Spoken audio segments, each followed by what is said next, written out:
BJP को ममता बनर्जी के जातिगत गणना कराने से दिक्कत क्यों है? नमस्कार, मैं सेजल और आप देख रहे हैं आर ऑफ टाइम्स।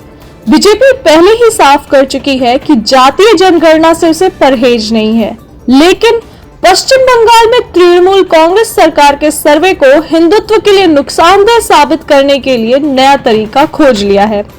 जातीय राजनीति बीजेपी के लिए बहुत बड़ी चुनौती होती है और काउंटर करने के लिए उसे अलग अलग तौर तरीके अपनाने पड़ते हैं। दिल्ली के बाद बेशक विधानसभा चुनाव बिहार में होने वाले हैं, लेकिन बीजेपी अभी से पश्चिम बंगाल की रणनीति पर काम करने लगी है।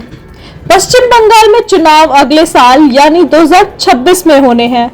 तब केरल और तमिलनाडु में भी चुनाव होंगे, लेकिन बीजेपी 2014 से ही बंगाल जीतने की कोशिश कर रही है और चूक जाती है।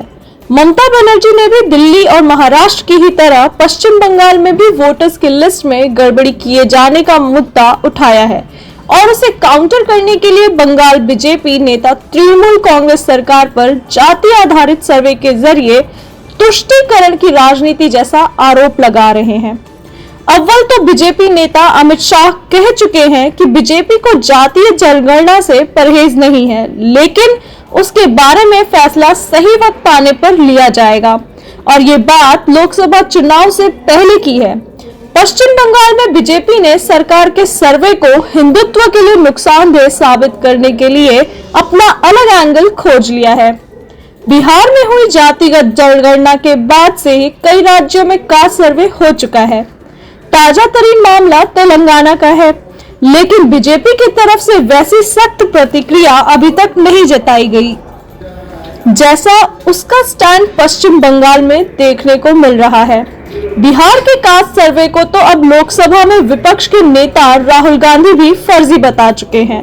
पहले तो वो बिहार में जातिगत गणना कराने का क्रेडिट मुख्यमंत्री नीतीश कुमार से छीनकर खुद ले रहे थे और हिस्सा आरजेडी नेता तेजस्वी यादव के साथ भी शेयर कर रहे थे, लेकिन बाद में स्टैंड बदल गया।